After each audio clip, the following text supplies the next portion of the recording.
Di belakang itu ada alat berat, eskavator gitu untuk ngeruk tanah. Kayaknya sih untuk bikin spiteng dah itu ya. Mas Slamet ini dilempar ke dalam lubang itu. Dilempar dengan keadaan dia ini sekarat, Bang. Gila. Itu saya lihat lah. Nah, lempar ke sana, tiba-tiba diuruk sama tanah. Dikubur hidup-hidup berarti? Dikubur hidup-hidup sama tanah. Stres. Nggak lama dari situ ada suaranya Pak Slamet. Oke. Nah, Gimana tuh suaranya? suaranya sakit, tolong, sakit. Itu saya berdua sama tukang di situ. Saya kan sebagai kenek ya di situ ya, sama tukang di situ melihat-lihatan.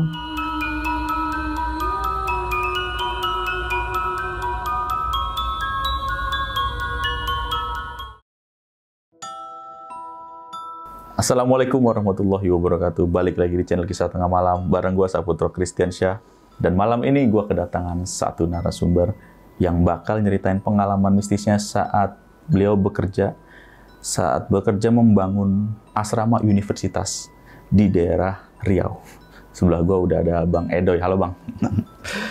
Apa kabar nih Bang? Alhamdulillah baik.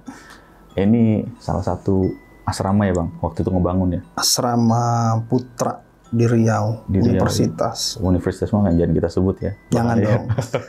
Karena universitasnya masih ada sampai sekarang ya. Wow, luar biasa. Aktif terus. Oke. Dan Abang di situ kerja berapa tahun Bang? Sebulan. Hanya 1 bulan? 1 bulan. Dan itu sebagai tukang ya? Misalnya. Yes, sebagai tukang. Oke, kalau boleh tahu kenapa Bang sebulan itu mau?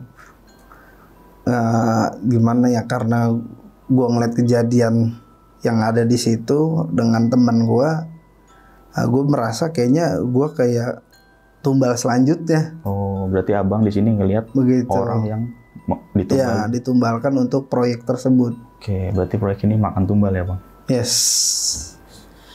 Gila sih. Dari Bang, tahan dulu ceritanya Bang. Nah, sebelum lanjut ke ceritanya, gue mau nginfoin ke kalian, bagi kalian yang mau cerita juga kayak Bang Edo di cerita Kisah Tengah Malam, caranya gampang banget. Langsung aja DM Instagram kita di @kisah-tengah-malam-official atau WhatsApp aja nomor yang ada di layar. Dan bagi kalian yang lagi nonton tapi belum subscribe, ayo dong langsung klik tombol subscribe. Dan jangan lupa juga nih, lonceng notifikasinya dinyalain biar nggak ketinggalan video-video terbaru dari kita. Udah, yang penasaran sama ceritanya Bang Edoy, tonton terus sampai habis, jangan kemana-mana karena Kisah Tengah Malam dimulai.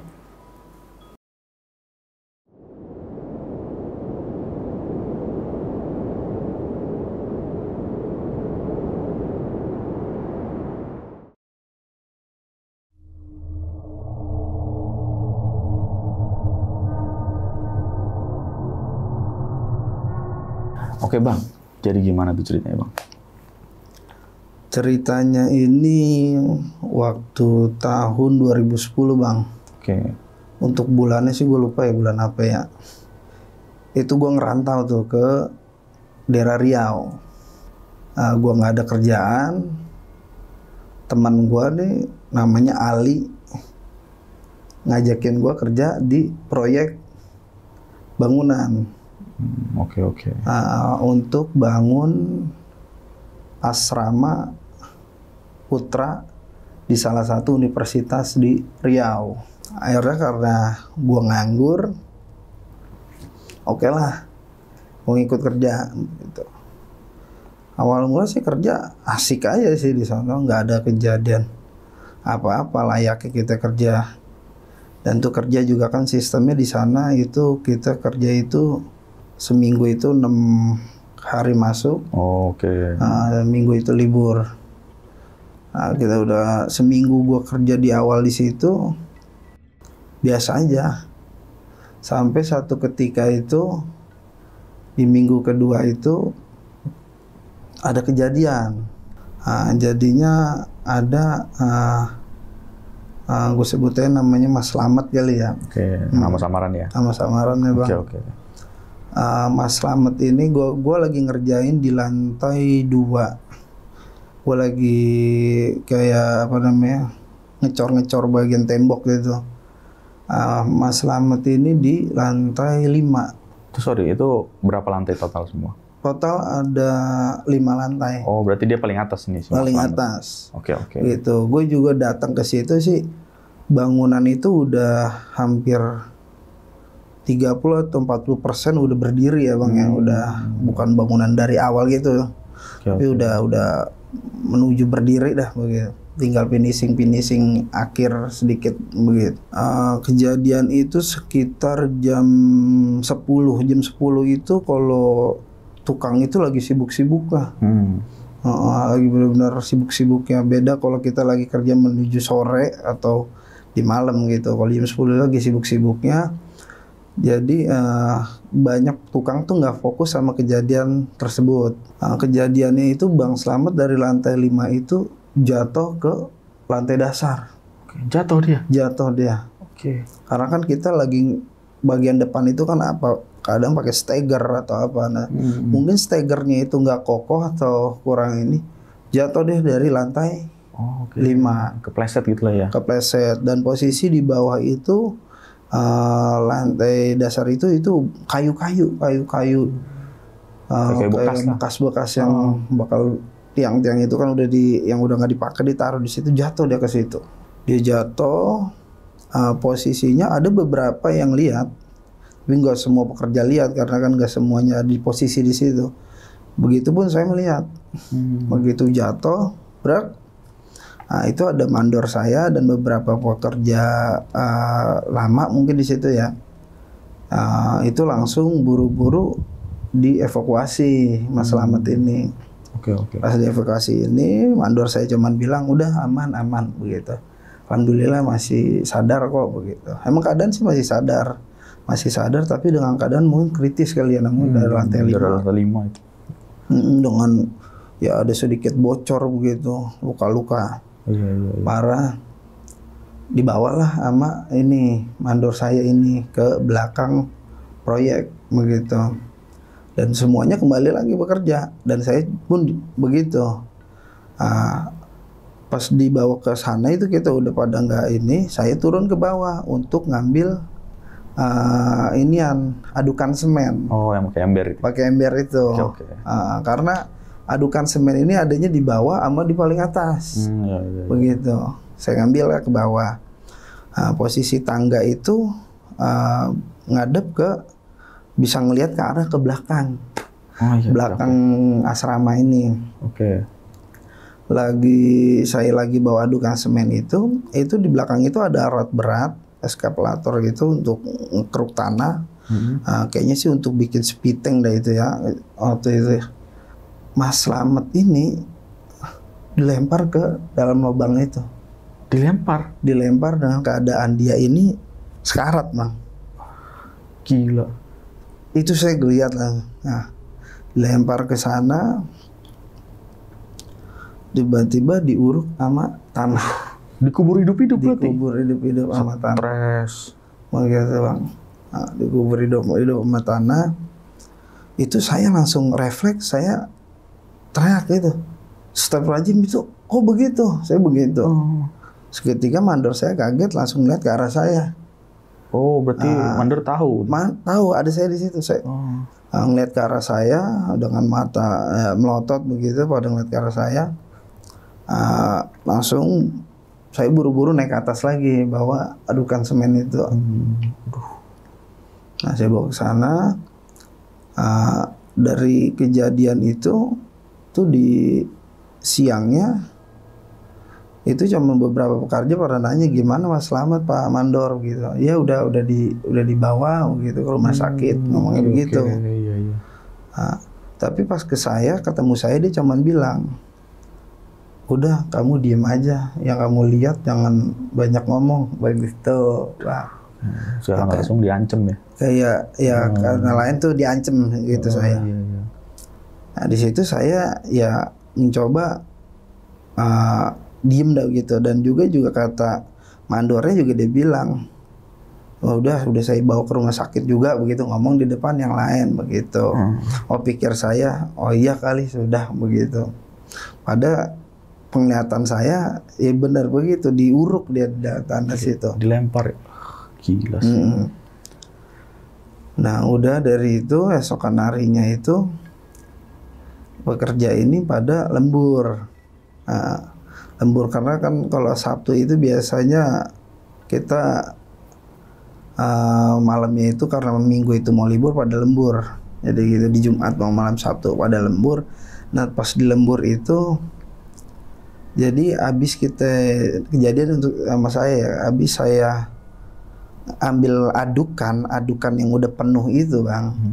Adukan penuh saya udah bawa, saya lagi mau kerjain, baru saya taruh, saya naik ke atas steger, itu adukannya tiba-tiba kosong. Hah, kosong? Kosong. Padahal isi semen itu? Padahal di semen, adukannya kosong. Kosong, nggak lama dari situ ada suaranya Pak Slamet. Oke. Nah, gimana tuh suaranya? Suaranya sakit, tolong. Sakit. Itu saya berdua sama tukang di situ. Saya kan sebagai kenek di situ ya, sama tukang di situ melihat-lihatan. Sakit di posisi di kamar sebelah. Kan asrama itu kan kamar banyak banget. Iya. Nah, saya lagi kerja di kamar sini, di kamar sebelah. Aduh, sakit. Saya habis melihat adukan itu kosong, di posisi adukan itu ada di depan pintu. Ada suara gitu, aduh sakit. Kita lihat-lihatan. Saya ngelongok ke kamar sebelah itu, ya. Nggak ada orang. Kosong. Terus nggak lama, ember andukan itu, dak aja. Bukan ada nendang itu? Kayak ada yang nendang. Gitu. Itu kejadian di malam Sabtu itu. Nah, keesokan itu kejadian itu di posisi di arah mau tangga itu ada satu pekerja, dia ketemu sama Mas Slamet ini lagi duduk aja di tangga bang. Berwujud itu tapi? Berwujud. Tangga dengan keadaan pucat, dia duduk merenung. Ditanyalah, karena Mas Slamet ini juga orang Jawa kan, ditanya bahasa Jawa, kok sampean duduk aja nggak kerja begitu. Oke, berarti ini nggak tahu kalau meninggal? Nggak tahu, karena kan katanya kan dia cuma kecelakaan udah dibawa ke rumah sakit begitu. Iya. Sampai duduk aja nggak kerja begitu. Kalau masih sakit itu pulang, jangan duduk, pucat banget kok kerja begitu. Oke. Udah habis dia ngomong kayak gitu, dia baru naik mau belok ke sini, temennya di bawah manggil. Nah ngomong pas dia belok ke sini, cuma jaraknya berapa detik sih bang? Nah cuma berapa langkah. Dengan posisi dia ngomong Mas Slamet lagi arah mau naik gitu, dia lihat Slametnya nggak ada, teman ada kawannya di bawah. Sampai dia nanya, kamu ngeliat Pak Slamet gitu? Enggak, gitu, saya dari sini, dari belakang kamu ini posisi lagi bawa ini kayak hebel gitu, blending gitu ya. Oke.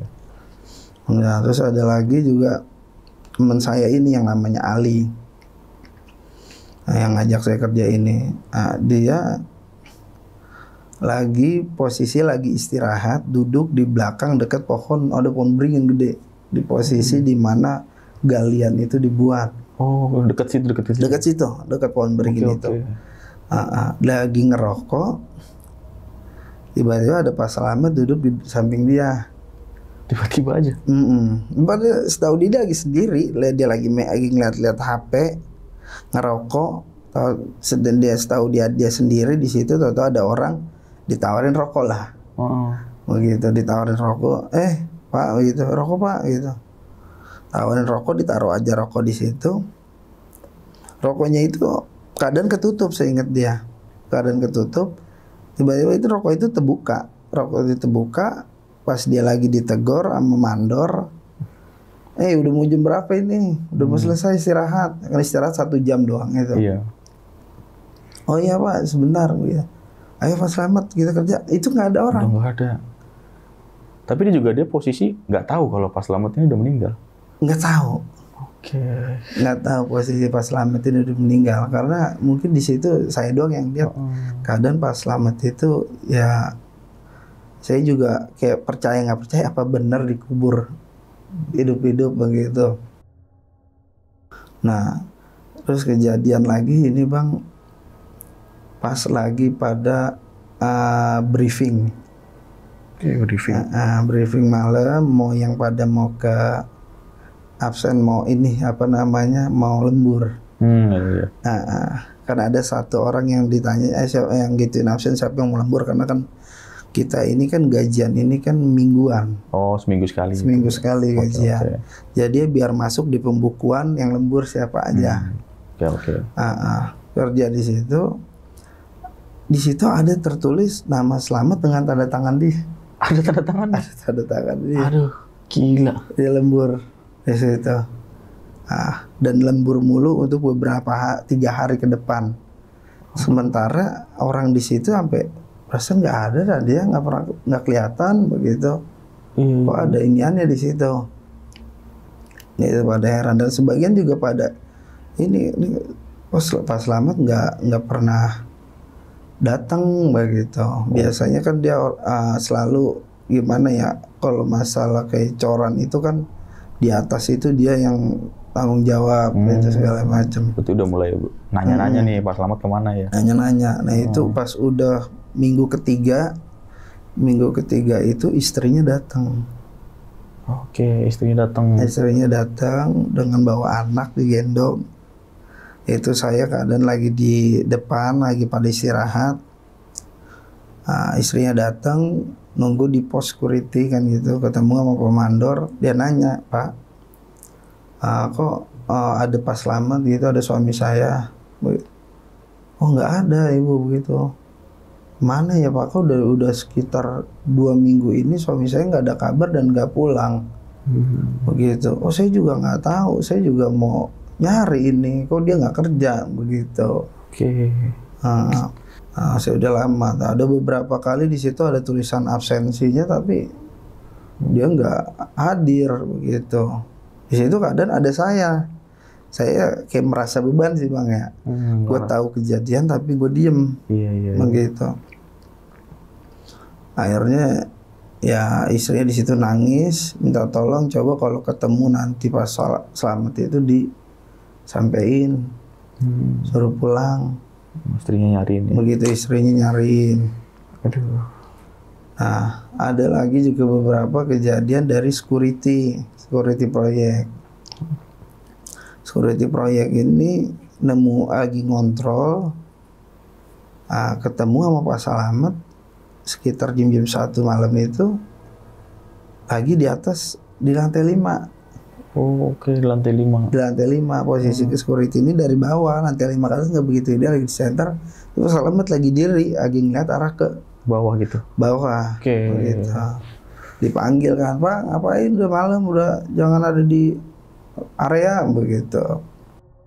Pas security ini naik ke atas, karena kan emang jalur tangganya itu satu ya. Posisinya ya satu, jalur yang satu sebelah sana itu belum diaktifkan. Oh, oke. Begitu. Baru satu itu. Baru satu yang diaktifkan. Pas security sampai di atas tuh nggak ada siapa-siapa.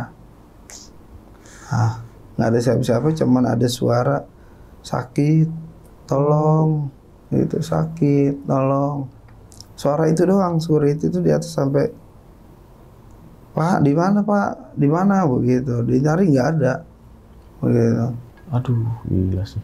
Nah, terus udah akhirnya security itu turun, ketemu lagi sama Pak Slamet itu di posisi di pohon beringin itu. Oh, oke. Diambil, dia nunjuk ke arah tanah di situ, tolong, sakit, kayak ngasih tahu gitu ya? tolong, begitu, iya. Duh. Lagi kayak begitu bengong-bengong security, Pak, kenapa sih itu, lagi mau diparanin, dipanggil lah sama kawannya ini, pakai kayak HT gitu. HT begitu. Oh iya nih saya lagi di belakang, lagi dipanggil kayak gini, Mas, dia nengok lagi tuh udah nggak ada orangnya. Aduh.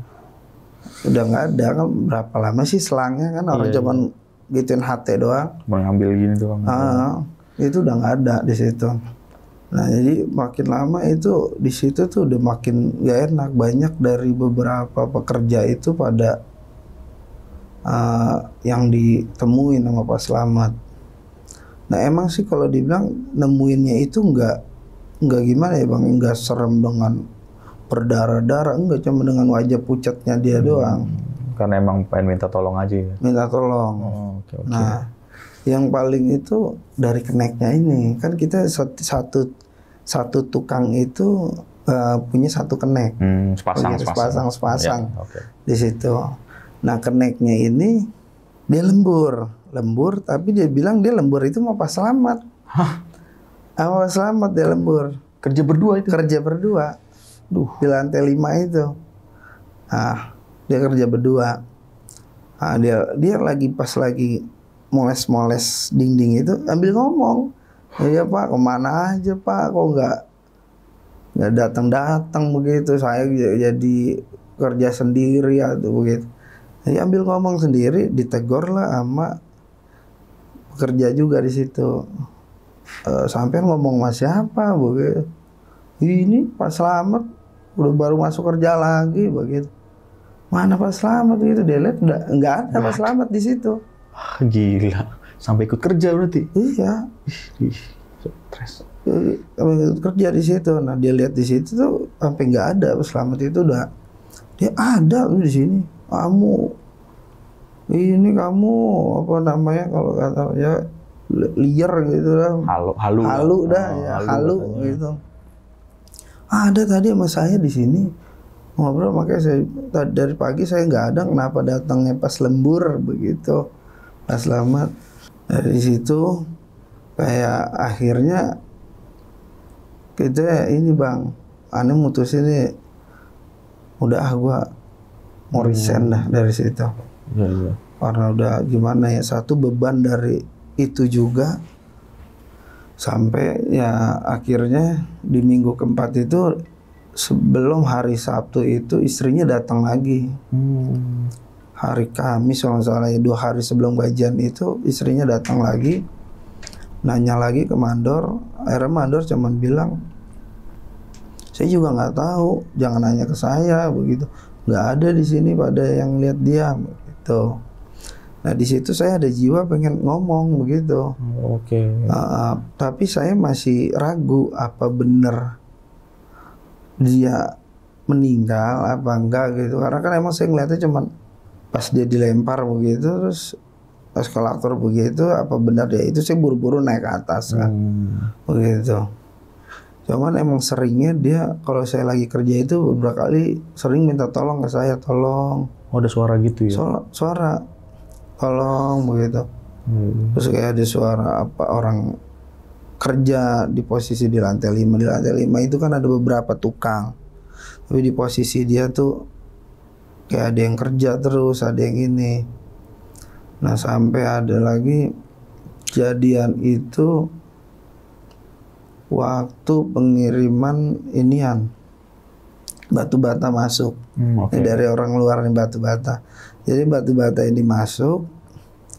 Nah air batu bata ini disuruh ditaruh di belakang dekat pohon itu. Ke belakang berarti dia. Di belakang di dekat pohon itu. Nah di belakang pohon itu nih orang ketemu sama Pak Slamet ini karena emang udah sering ngirim kan ya. Nah ini udah sering ngirim, ngobrol dia di situ. Dia ngobrol dia cuma bilang, Pak kemana aja kok udah lama nggak saya lihat begitu. Iya saya ini kedinginan begitu. Itu dia ngebales. Saya kedinginan, tapi dengan keadaan tuh dia dengan keadaan pandangan ke bawah aja gitu. Saya kedinginan, tolongin saya dong begitu. Tolong begitu. Tolong Pak, emang kenapa Bapak begitu? Tolongin saya begitu. Bapak bercanda aja begitu. Pas lagi ngomong kayak gitu, balik lagi pas dia lagi ngeliat kemana, dia lihat udah nggak ada lagi Pak Slamet itu. Langsung hilang gitu ya? Langsung hilang. Akhirnya ketemu hari Sabtu itu, saya udah banyak kali gangguan ya saya yang ketemu di ini. Akhirnya saya ngomong sama mandor saya mau berhenti Bang. Oke. Saya bilang siang itu pas saya makan siang, Pak saya mau resign, saya mau balik ke Jakarta gitu. Kenapa kok buru-buru banget gitu? Iya nih mau pulang lagi ke Jakarta, nggak cocok sama cuacanya panas, saya bilang di sini. Oh gitu. Emang setelah abis dari kejadian saya ngelihat kayak gitu. Mandor saya tuh ngelihat saya kayak gimana sih, sensi aja ngelihat saya kayak tatapan dia tuh ke saya kayak penuh ancaman aja gitu. Iya. Karena takut cerita-cerita Mungkin takut saya buka mulut atau apa. Nah dari itu saya resign.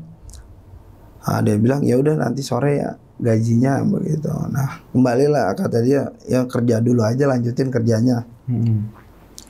Nah saya udah lanjutin kerja. Sekitar jam menjelang mau asar itu saya lagi di atas steger lagi ngaplasin bagian atas. Oke. Itu di lantai 3 lantai 3. Oh, lantai 3. Oke. Lantai 3 dari dasar. Lantai 3 itu mandor biasa keliling ngecek segala macam. Lagi ngecek kayak gitu, dia lewat lah di posisi steger saya. Di posisi steger saya itu apa nggak tahu dia sengaja atau apa, steger saya itu kayak digoyangin. Oke, mau dijatuhin. Mau dijatuhin, dan saya jatuh dari lantai 3 itu Ke bawah saya jatuh. Saya jatuh ke bawah ke lantai 3 itu. Dari lantai 3 ke bawah, alhamdulillahnya ya saya masih diberi umur panjang begitu. Mungkin cuma sedikit luka-luka ringan doang. Oke. Sampai saya jatuh di situ, saya masih yang saya lihat mandor saya doang itu. Saya cuma liatin, dari situ saya pingsan. Bangun itu saya udah ada di warung. Oke. Bangun di warung, saya udah mutusin, udah gue nggak mau balik lagi ke proyek itu. Langsung pergi aja itu. Langsung pergi.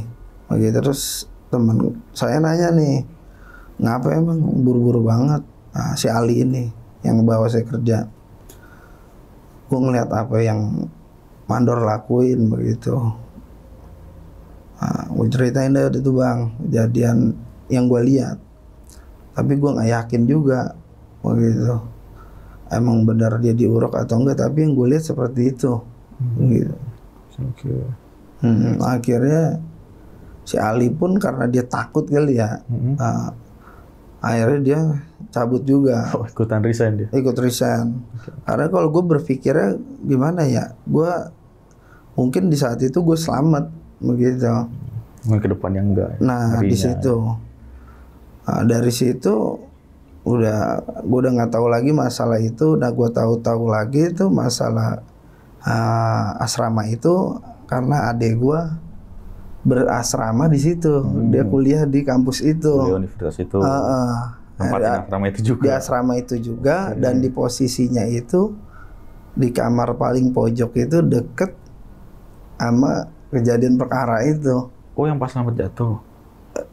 Pas selamat itu di kubur itu. Gitu ya. Di situ sebelahan. Berarti di lantai 1 dia. Ya, di lantai dasar ada gua. Oke. Di kamar yang paling ujung deket kamar mandi juga itu. Di mana kamar tangga itu yang tukang lagi tuh ngelihat pas selamat juga duduk di situ.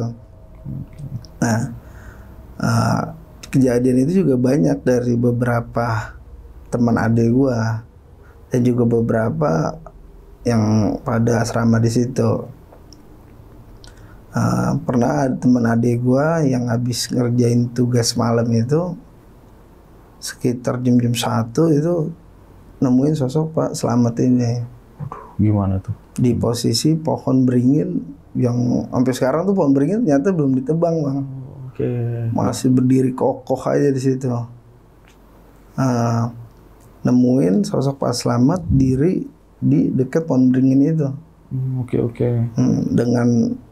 Dengan wajah pucat, dengan setelan kulit lah, celana pendek, baju ini ya samping gitu, agak pakai sendal, dia cuma dia diri dengan keadaan mata kosong, cuma nunjuk begitu doang.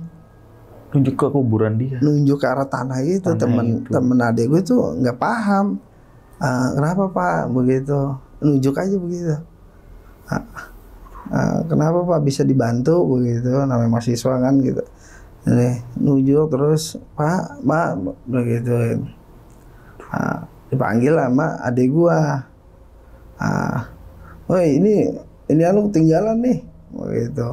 Posisinya nggak jauh gitu, ketinggalan. Oh iya, Hel sini, begitu. Dia lihat sini, dia berbalik tuh nggak ada lagi tuh orang. Harus adik gue nanya, lu ngomong siapa? Tadi ada bapak-bapak diri di sini, nunjuk-nunjuk begitu. Karena motornya sini, gue kata, apa? Gue tanya kenapa? Ini orang diem aja pucat, gitu. Lu aneh-aneh aja lu, gitu. Udah jam 1 malam ngomong kayak begitu, balik udah. Gitu. Nah udah, itu ada juga waktu adik gue pulang malam dari luar, itu ada sosok yang ditemuin sama temen adik gue tuh juga dilihat. Nah dia baru ngeh itu pas udah masuk. Jadi itu posisi Pak Slamet ini dia mundar-mandir di bawah jalan. Mundar-mandir di bawah jalan dengan keadaan posisi begitu badannya. Nah, setelan kulinya gitu, mundar-mandir. Nah, adik gua kan orangnya cuek deh ya, cuek dah orangnya dia. Bodo amat aja sama dia, mundar-mandir. Pas dia mau buka pintu, dia mau tutup lagi gitu, masukin iniannya dia ngeliat tuh orang jalan terus aja arah ke sono, hilang. Terus dia keinget sama omongan temennya. Kemarin gue ngeliat bapak-bapak gitu, gini keluar lagi adek gue, dilihat sama dia. Apa dia ngerikan maling atau apa? Ntar motor hilang. Karena pakai motor dilihat di situ, itu nggak ada orang. Hilang lagi ya? Nggak ada orang. Nggak ada orang, cuman ada suara doang kata dia. Tolong, gitu. Tolong, gitu. Aduh, gila sih. Kalau gue sih yakin sih itu mah udah bukan dia. Kalau ya udah ini dah. Mungkin korinnya dia itu yang. Karena emang dia kan belum tenang begitu. Dia nggak ada yang tahu dia meninggal di situ. Segala macam. Tapi kalau dianya mungkin kan udah dapat tempat yang layak kali bang ya. Iya. Begitu. Nah pernah lagi keadaan itu di kamar mandi. Nah, adik gue lagi pada kerja lagi emang kumpul sama teman-teman kuliahnya lagi ngerjain tugas. Itu pintu itu diablak bang, pintunya diablak. Posisi adik gue itu kamarnya itu deket kamar mandi. Oke. Diablak, ada temennya juga yang duduk di depan pintu. Itu ada orang mandi sampai 1 jam katanya nggak rapi-rapi. Buset toh. Jebur itu mandinya kayak mandi orang gimana ya? Kayak nggak kena air gimana sih bang? Barbur. Iya. Sampai teman adik buset ngomong kayak gini, Hel, siapa sih tuh main air dari tadi gak rapi-rapi, beribur aja tuh air sampai keluar, airnya sampai keluar, gitu. Berarti kan ada orang di dalam. Iya, kan? Tuh ada yang mainin air. Ya. Ada orang di dalam, terus nggak lama air tuh berhenti. Air tuh berhenti, pintu kamar mandi kebuka dikit, krek, begitu. Adik gue ngelongok dong begitu, siapa sih ini? Dia pengen tahu siapa dia dari mandi begitu. Dia longok, nggak ada orang yang keluar. Kosong gitu. Kosong. Gila sih. Nggak ada orang yang keluar, kosong gitu aja. Dia bangun di kamar mandi, dia ablak. Anjir kagak ada orang. Gila. Begitu siapa yang mandi tadi? Wah gila lu, bubar di situ bang. Sampai adik gue tuh malam itu nggak tidur di asrama. Nggak tidur di asrama. Iya. Gila sih. Emang sampai sekarang masih angker itu. Sampai sekarang. Gila. Ada masih angker itu. Terus kejadian kayak begitu juga sampai terakhir tuh gue WA tadi, adik gue sebelum gue kemari. Oh tadi nanya-nanya. Tadi gue tanya, Hel gimana di sono? Ya begitu bang, masih. Ya paling sering tuh di kamar mandi itu. Sering ada orang mandi mulu. Oke. Nah, dan yang lihat tuh bukan gue doang yang orang mandi itu. Tapi nggak ada orangnya. Ada orang cuma keluar air doang ya. Keluar air doang. Pas dilihat nggak ada orangnya, begitu terus. Berarti yang anak kampus sekarang nggak ada yang tahu gitu ya? Anak kampus itu ya? Sekarang sih nggak ada yang tahu. Temen adik gue pernah nanya sama gue, lu kan pernah kerja di sini bang, setahu gue sebulan. Pernah ada kejadian aneh nggak sih lu? Ya gue ceritain apa yang gue alamin. Ya, mungkin adik gue langsung di situ. Oh pantas mungkin. Pantas baru tahu itu. Gue kasih tahu ciri-cirinya sama adik gue.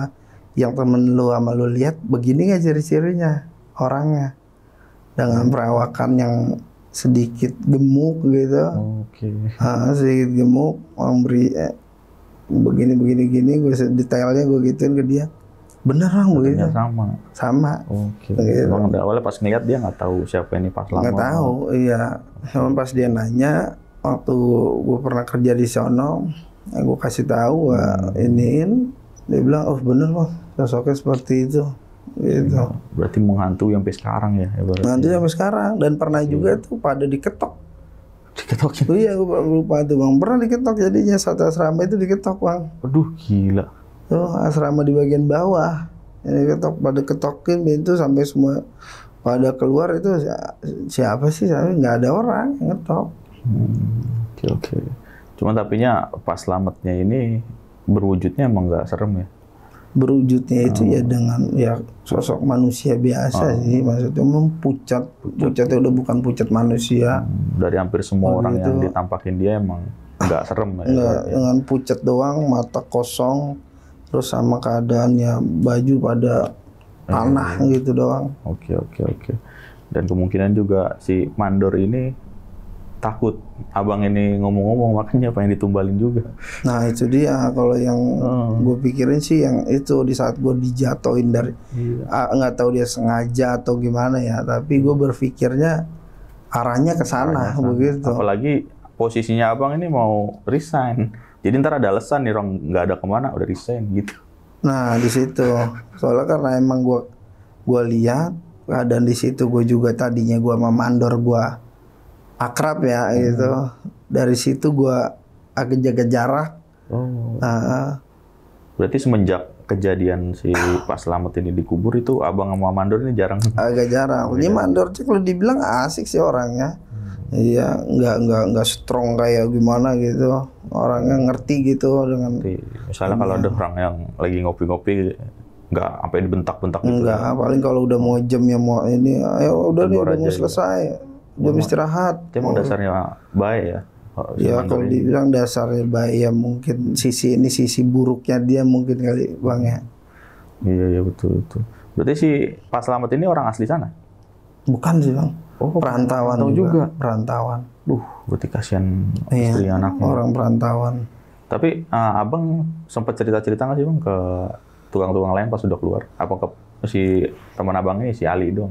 Si Ali doang sih saya begitu, karena kalau tempat yang lain kan saya juga kan nggak begitu akrab sih ya.